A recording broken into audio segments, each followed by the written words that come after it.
Hello, beautiful listener. I have another marvellous mystery for you today, with soothing rain sounds to help you drift off to sleep. So lie back, relax, and if you enjoy this audiobook, please hit the like button to help share it with others, and subscribe to get regular stories of intrigue and suspense sent straight to your feed.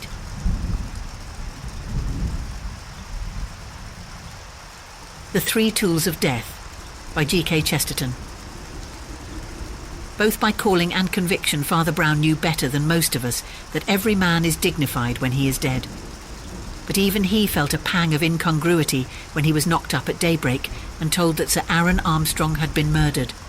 There was something absurd and unseemly about secret violence in connection with so entirely entertaining and popular a figure. For Sir Aaron Armstrong was entertaining to the point of being comic, and popular in such a manner as to be almost legendary. It was like hearing that Sonny Jim had hanged himself, or that Mr. Pickwick had died in Hanwell. For though Sir Aaron was a philanthropist, and thus dealt with the darker side of our society, he prided himself on dealing with it in the brightest possible style. His political and social speeches were cataracts of anecdotes and loud laughter. His bodily health was of a bursting sort. His ethics were all optimism, and he dealt with the drink problem, his favourite topic, with that immortal or even monotonous gaiety which is so often a mark of the prosperous total abstainer. The established story of his conversion was familiar on the more puritanic platforms and pulpits, how he had been, when only a boy, drawn away from Scotch theology to Scotch whiskey, and how he had risen out of both and become, as he modestly put it, what he was. Yet his wide white beard, cherubic face and sparkling spectacles at the numberless dinners and congresses where they appeared, made it hard to believe, somehow, that he had ever been anything so morbid as either a dram drinker or a Calvinist. He was, one felt, the most seriously merry of all the sons of men. He had lived on the rural skirt of Hampstead, in a handsome house, high but not broad, a modern and prosaic tower. The narrowest of its narrow sides overhung the steep green bank of a railway and was shaken by passing trains. Sir Aaron Armstrong, as he boisterously explained, had no nerves. But if the train had often given a shock to the house, that morning the tables were turned, and it was the house that gave a shock to the train. The engine slowed down and stopped just beyond that point where an angle of the house impinged upon the sharp slope of turf. The arrest of most mechanical things must be slow, but the living cause of this had been very rapid. A man clad completely in black, even, it was remembered, to the dreadful detail of black gloves, appeared on the ridge above the engine and waved his black hands like some sable windmill. This in itself would hardly have stopped even a lingering train. But there came out of him a cry which was talked of afterwards as something utterly unnatural and new.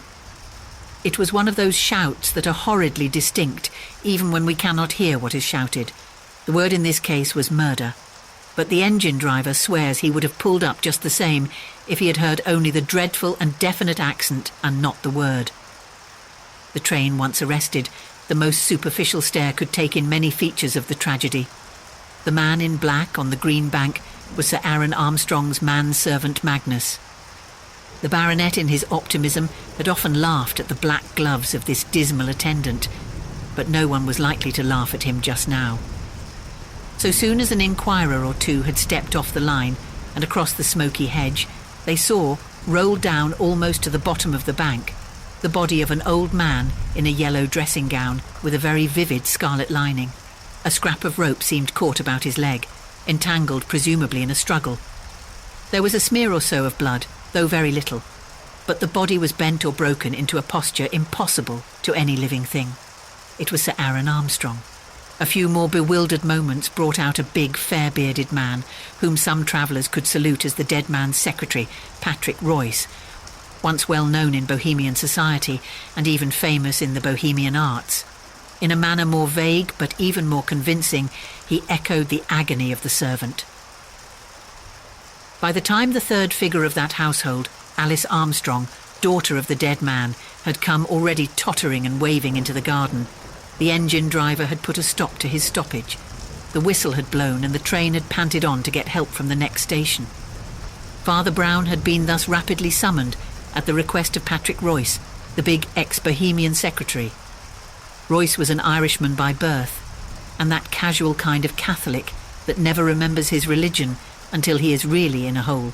But Royce's request might have been less promptly complied with if one of the official detectives had not been a friend and admirer of the unofficial Flambeau, and it was impossible to be a friend of Flambeau without hearing numberless stories about Father Brown. Hence, while the young detective, whose name was Merton, led the little priest across the fields to the railway, their talk was more confidential than could be expected between two total strangers. "As far as I can see," said Mr. Merton candidly, "there is no sense to be made of it at all. There is nobody one can suspect. Magnus is a solemn old fool, far too much of a fool to be an assassin. Royce has been the baronet's best friend for years, and his daughter undoubtedly adored him. Besides, it's all too absurd. Who would kill such a cheery old chap as Armstrong? Who could dip his hands in the gore of an after-dinner speaker? It would be like killing Father Christmas." "Yes, it was a cheery house," assented Father Brown. "It was a cheery house while he was alive. Do you think it will be cheery now he is dead?" Merton started a little and regarded his companion with an enlivened eye. "Now he is dead," he repeated. "Yes," continued the priest stolidly, "he was cheerful. But did he communicate his cheerfulness? Frankly, was anyone else in the house cheerful but he?" A window in Merton's mind let in that strange light of surprise in which we see for the first time things we have known all along. He had often been to the Armstrongs, on little police jobs of the philanthropist, and now he came to think of it, it was in itself a depressing house. The rooms were very high and very cold, the decoration mean and provincial. The draughty corridors were lit by electricity that was bleaker than moonlight, and though the old man's scarlet face and silver beard had blazed like a bonfire in each room or passage in turn, it did not leave any warmth behind it. Doubtless this spectral discomfort in the place was partly due to the very vitality and exuberance of its owner. He needed no stoves or lamps, he would say, but carried his own warmth with him. But when Merton recalled the other inmates, he was compelled to confess that they also were as shadows of their lord. The moody manservant with his monstrous black gloves was almost a nightmare. Royce, the secretary, was solid enough, a big bull of a man, in tweeds with a short beard, but the straw-coloured beard was startlingly salted with grey like the tweeds, and the broad forehead was barred with premature wrinkles. He was good-natured enough also, but it was a sad sort of good nature, almost a heartbroken sort. He had the general air of being some sort of failure in life. As for Armstrong's daughter, it was almost incredible that she was his daughter. She was so pallid in colour and sensitive in outline. She was graceful, but there was a quiver in the very shape of her that was like the lines of an aspen. Merton had sometimes wondered if she had learnt to quail at the crash of the passing trains. "You see," said Father Brown, blinking modestly, "I'm not sure that the Armstrong cheerfulness is so very cheerful. For other people, you say that nobody could kill such a happy old man, but I'm not sure. Thenus inducas in tentationem. If ever I murdered somebody," he added quite simply, "I dare say it might be an optimist." "Why?" cried Merton, amused. "Do you think people dislike cheerfulness?" "People like frequent laughter," answered Father Brown, "but I don't think they like a permanent smile. Cheerfulness without humour is a very trying thing." They walked some way in silence along the windy grassy bank by the rail, and just as they came under the far-flung shadow of the tall Armstrong house, Father Brown said suddenly, like a man throwing away a troublesome thought rather than offering it seriously, "Of course, drink is neither good nor bad in itself, but I can't help sometimes feeling that men like Armstrong want an occasional glass of wine to sadden them." Merton's official superior, a grizzled and capable detective named Gilder, was standing on the green bank waiting for the coroner, talking to Patrick Royce, whose big shoulders and bristly beard and hair towered above him. This was the more noticeable, because Royce walked always with a sort of powerful stoop, and seemed to be going about his small clerical and domestic duties in a heavy and humbled style, like a buffalo drawing a go-kart. He raised his head with unusual pleasure at the sight of the priest, and took him a few paces apart. Meanwhile, Merton was addressing the older detective respectfully indeed, but not without a certain boyish impatience. "Well, Mr. Gilder, have you got much farther with the mystery?" "There is no mystery," replied Gilder as he looked under dreamy eyelids at the rooks. "Well, there is for me, at any rate," said Merton, smiling. "It is simple enough, my boy," observed the senior investigator, stroking his grey, pointed beard. 3 minutes after you'd gone for Mr. Royce's parson, the whole thing came out. You know that pasty-faced servant in the black gloves who stopped the train? I should know him anywhere. Somehow he rather gave me the creeps." "Well," drawled Gilder, "when the train had gone on again, that man had gone too. Rather a cool criminal, don't you think, to escape by the very train that went off for the police?" "You're pretty sure, I suppose," remarked the young man, "that he really did kill his master?" "Yes, my son, I'm pretty sure," replied Gilder dryly, "for the trifling reason that he has gone off with £20,000 in papers that were in his master's desk. No, the only thing worth calling a difficulty is how he killed him. The skull seems broken, as with some big weapon, but there's no weapon at all lying about, and the murderer would have found it awkward to carry it away, unless the weapon was too small to be noticed." "Perhaps the weapon was too big to be noticed," said the priest with an odd little giggle. Gilder looked round at this wild remark and rather sternly asked Brown what he meant. "Silly way of putting it, I know," said Father Brown apologetically. "Sounds like a fairy tale. But poor Armstrong was killed with a giant's club, a great green club too big to be seen, and which we call the earth. He was broken against this green bank we are standing on." "How do you mean?" asked the detective quickly. Father Brown turned his moon face up to the narrow facade of the house and blinked hopelessly up. Following his eyes, they saw that right at the top of this otherwise blind back quarter of the building, an attic window stood open. "Don't you see?" he explained, pointing a little awkwardly like a child. "He was thrown down from there." Gilder frowningly scrutinised the window and then said, "Well, it is certainly possible, but I don't see why you are so sure about it." Brown opened his grey eyes wide. "Why?" he said. "There's a bit of rope round the dead man's leg. Don't you see that other bit of rope up there caught at the corner of the window?" At that height the thing looked like the faintest particle of dust or hair, but the shrewd old investigator was satisfied. "You're quite right, sir," he said to Father Brown. "That is certainly one to you." Almost as he spoke, a special train with one carriage took the curve of the line on their left and, stopping, disgorged another group of policemen, in whose midst was the hangdog visage of Magnus, the absconded servant. "By Jove, they've got him!" cried Gilder, and stepped forward with quite a new alertness. "Have you got the money?" he cried to the first policeman. The man looked him in the face with a rather curious expression and said, "No." Then he added, "At least, not here." "Which is the inspector, please?" asked the man called Magnus. When he spoke, everyone instantly understood how this voice had stopped a train. He was a dull-looking man, with flat black hair, a colourless face, and a faint suggestion of the East in his eyes and mouth. His blood and name, indeed, had remained dubious ever since Sir Aaron had rescued him from a waitership in a London restaurant, and, as some said, from more infamous things. But his voice was as vivid as his face was dead. Whether through exactitude in a foreign language, or in deference to his master, who had been somewhat deaf, Magnus's tones had a peculiarly ringing and piercing quality, and the whole group quite jumped when he spoke. "I always knew this would happen," he said aloud with brazen blandness. "My poor old master made game of me for wearing black, but I always said I should be ready for his funeral." And he made a momentary movement with his two dark-gloved hands. "Sergeant," said Inspector Gilder, eyeing the black hands with wrath, "aren't you putting the bracelets on this fellow? He looks pretty dangerous." "Well, sir," said the sergeant with the same odd look of wonder, "I don't know that we can." "What do you mean?" asked the other sharply. "Haven't you arrested him?" A faint scorn widened the slit-like mouth, and the whistle of an approaching train seemed oddly to echo the mockery.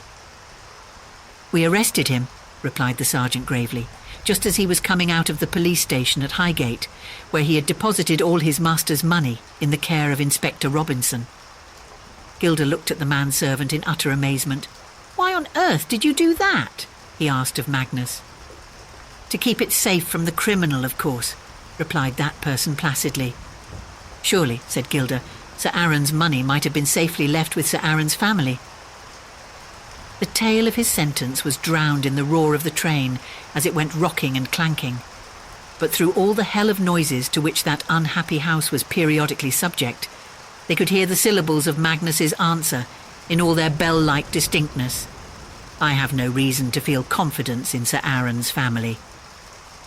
All the motionless men had the ghostly sensation of the presence of some new person, and Merton was scarcely surprised when he looked up and saw the pale face of Armstrong's daughter over Father Brown's shoulder. She was still young and beautiful in a silvery style, but her hair was of so dusty and hueless a brown that in some shadows it seemed to have turned totally grey. "Be careful what you say," said Royce gruffly. "You'll frighten Miss Armstrong." "I hope so," said the man with the clear voice. As the woman winced and everyone else wondered, he went on, "I am somewhat used to Miss Armstrong's tremors. I have seen her trembling off and on for years, and some said she was shaking with cold, and some she was shaking with fear, but I know she was shaking with hate and wicked anger, fiends that have had their feast this morning.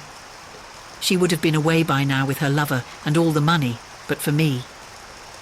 Ever since my poor old master prevented her from marrying that tipsy blackguard—" "Stop," said Gilder very sternly. "We have nothing to do with your family fancies or suspicions. Unless you have some practical evidence, your mere opinions—" "Oh, I'll give you practical evidence," cut in Magnus, in his hacking accent. "You'll have to subpoena me, Mr. Inspector, and I shall have to tell the truth. And the truth is this. An instant after the old man was pitched bleeding out of the window, I ran into the attic and found his daughter swooning on the floor with a red dagger still in her hand.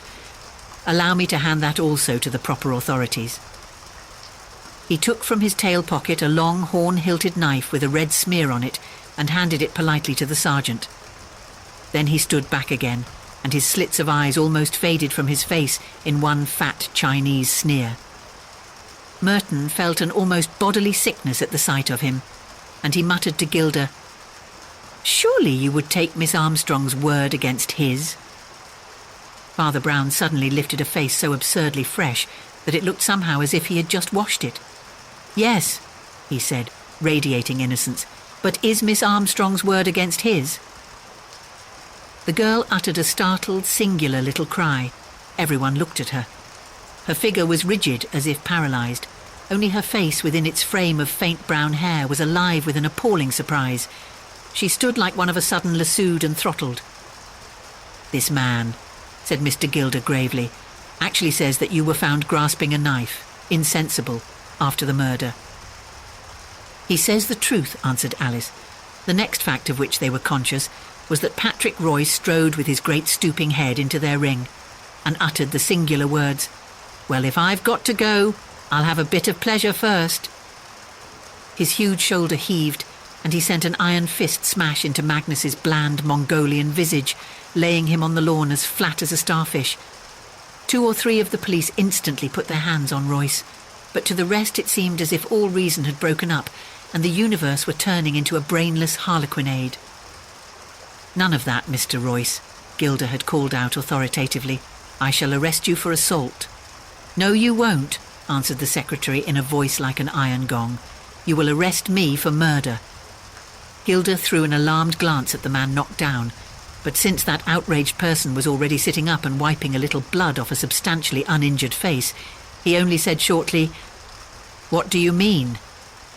"It is quite true, as this fellow says," explained Royce, "that Miss Armstrong fainted with a knife in her hand, but she had not snatched the knife to attack her father, but to defend him." "To defend him," repeated Gilder gravely. "Against whom?" "Against me," answered the secretary. Alice looked at him with a complex and baffling face. Then she said in a low voice, "After it all, I am still glad you are brave." "Come upstairs," said Patrick Royce heavily, "and I will show you the whole cursed thing." The attic, which was the secretary's private place, and rather a small cell for so large a hermit, had indeed all the vestiges of a violent drama. Near the centre of the floor lay a large revolver as if flung away. Nearer to the left was rolled a whiskey bottle, open but not quite empty. The cloth of the little table lay dragged and trampled, and a length of cord, like that found on the corpse, was cast wildly across the window-sill. 2 vases were smashed on the mantelpiece and 1 on the carpet. "I was drunk," said Royce, and this simplicity in the prematurely battered man somehow had the pathos of the first sin of a baby. "You all know about me," he continued huskily. "Everybody knows how my story began, and it may as well end like that too. I was called a clever man once, and might have been a happy one. Armstrong saved the remains of a brain and body from the taverns, and was always kind to me in his own way, poor fellow. Only he wouldn't let me marry Alice here, and it will always be said that he was right enough. Well, you can form your own conclusions, and you won't want me to go into details. That is my whiskey bottle half emptied in the corner. That is my revolver quite emptied on the carpet. It was the rope from my box that was found on the corpse, and it was from my window the corpse was thrown. You need not set detectives to grub up my tragedy. It is a common enough weed in this world. I give myself to the gallows, and by God, that is enough." At a sufficiently delicate sign, the police gathered round the large man to lead him away, but their unobtrusiveness was somewhat staggered by the remarkable appearance of Father Brown, who was on his hands and knees on the carpet in the doorway, as if engaged in some kind of undignified prayers. Being a person utterly insensible to the social figure he cut, he remained in this posture, but turned a bright round face up at the company, presenting the appearance of a quadruped with a very comic human head. "I say," he said good-naturedly, "this really won't do at all, you know. At the beginning you said we'd found no weapon, but now we're finding too many. There's the knife to stab, and the rope to strangle, and the pistol to shoot. And after all, he broke his neck by falling out of a window. It won't do. It's not economical." And he shook his head at the ground as a horse does grazing. Inspector Gilder had opened his mouth with serious intentions, but before he could speak, the grotesque figure on the floor had gone on quite volubly. "And now 3 quite impossible things. First, these holes in the carpet, where the 6 bullets have gone in. Why on earth should anybody fire at the carpet? A drunken man lets fly at his enemy's head, the thing that's grinning at him. He doesn't pick a quarrel with his feet or lay siege to his slippers. And then there's the rope." And having done with the carpet, the speaker lifted his hands and put them in his pocket, but continued unaffectedly on his knees. In what conceivable intoxication would anybody try to put a rope round a man's neck and finally put it round his leg? Royce, anyhow, was not so drunk as that, or he would be sleeping like a log by now. And plainest of all, the whiskey bottle. You suggest a dipsomaniac fought for the whiskey bottle, and then having won, rolled it away in a corner, spilling one half and leaving the other. That is the very last thing a dipsomaniac would do. He scrambled awkwardly to his feet and said to the self-accused murderer in tones of limpid penitence, "I'm awfully sorry, my dear sir, but your tale is really rubbish." "Sir," said Alice Armstrong in a low tone to the priest, "can I speak to you alone for a moment?" This request forced the communicative cleric out of the gangway, and before he could speak in the next room, the girl was talking with strange incisiveness. "You are a clever man," she said, "and you are trying to save Patrick, I know, but it's no use. The core of all this is black, and the more things you find out, the more there will be against the miserable man I love." "Why?" asked Brown, looking at her steadily. "Because," she answered equally steadily, "I saw him commit the crime myself." "Ah," said the unmoved Brown, "and what did he do?" "I was in this room next to them," she explained. "Both doors were closed, but I suddenly heard a voice, such as I had never heard on earth, roaring, 'Hell, hell, hell,' again and again, and then the 2 doors shook with the first explosion of the revolver. Thrice again the thing banged before I got the 2 doors open and found the room full of smoke, but the pistol was smoking in my poor mad Patrick's hand, and I saw him fire the last murderous volley with my own eyes. Then he leapt on my father, who was clinging in terror to the windowsill, and grappling tried to strangle him with the rope, which he threw over his head, but which slipped over his struggling shoulders to his feet. Then it tightened round one leg, and Patrick dragged him along like a maniac. I snatched a knife from the mat and, rushing between them, managed to cut the rope before I fainted." "I see," said Father Brown with the same wooden civility. "Thank you." As the girl collapsed under her memories, the priest passed stiffly into the next room, where he found Gilder and Merton alone with Patrick Royce, who sat in a chair handcuffed. There, he said to the inspector submissively, "Might I say a word to the prisoner in your presence, and might he take off those funny cuffs for a minute?" "He is a very powerful man," said Merton in an undertone. "Why do you want them taken off?" "Why, I thought," replied the priest humbly, "that perhaps I might have the very great honour of shaking hands with him." Both detectives stared, and Father Brown added, "Won't you tell them about it, sir?" The man on the chair shook his tousled head, and the priest turned impatiently. "Then I will," he said. "Private lives are more important than public reputations. I am going to save the living and let the dead bury their dead." He went to the fatal window and blinked out of it as he went on talking. "I told you that in this case there were too many weapons and only one death. I tell you now that they were not weapons and were not used to cause death. All those grisly tools, the noose, the bloody knife, the exploding pistol, were instruments of a curious mercy. They were not used to kill Sir Aaron, but to save him." "To save him," repeated Gilda. "And from what?" "From himself," said Father Brown. "He was determined to pass to the other side." "What?" cried Merton in an incredulous tone. "And the religion of cheerfulness?" "It is a cruel religion," said the priest, looking out of the window. "Why couldn't they let him weep a little, like his fathers before him? His plans stiffened, his views grew cold. Behind that merry mask was the empty mind of the atheist. At last, to keep up his hilarious public level, he fell back on that dram drinking he had abandoned long ago. But there is this horror about alcoholism in a sincere teetotaler, that he pictures and expects that psychological inferno from which he has warned others. It leapt upon poor Armstrong prematurely, and by this morning he was in such a case that he sat here and cried he was in hell, in so crazy a voice that his daughter did not know it. He was mad for death, and with the monkey tricks of the mad, he had scattered round him death in many shapes, a running noose and his friend's revolver and a knife. Royce entered accidentally and acted in a flash. He flung the knife on the mat behind him, snatched up the revolver, and having no time to unload it, emptied it, shot after shot, all over the floor. Then the poor soul saw a fourth shade of death and made a dash for the window. The rescuer did the only thing he could, ran after him with a rope and tried to tie him hand and foot. Then it was that the unlucky girl ran in, and misunderstanding the struggle, strove to slash her father free. At first she only slashed poor Royce's knuckles, from which has come all the little blood in this affair.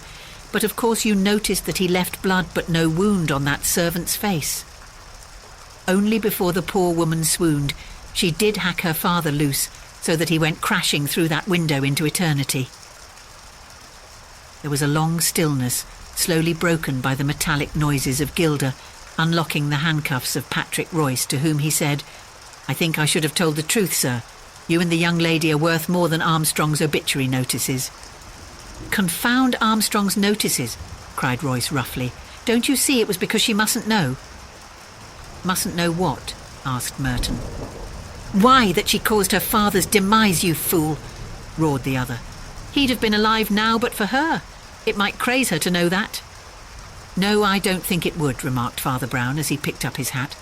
"I rather think I should tell her. Even the most murderous blunders don't poison life like sins. Anyhow, I think you may both be the happier now. I've got to go back to the deaf school." As he went out onto the gusty grass, an acquaintance from Highgate stopped him and said, "The coroner has arrived. The inquiry is just going to begin." "I've got to get back to the school," said Father Brown. "I'm sorry I can't stop for the inquiry."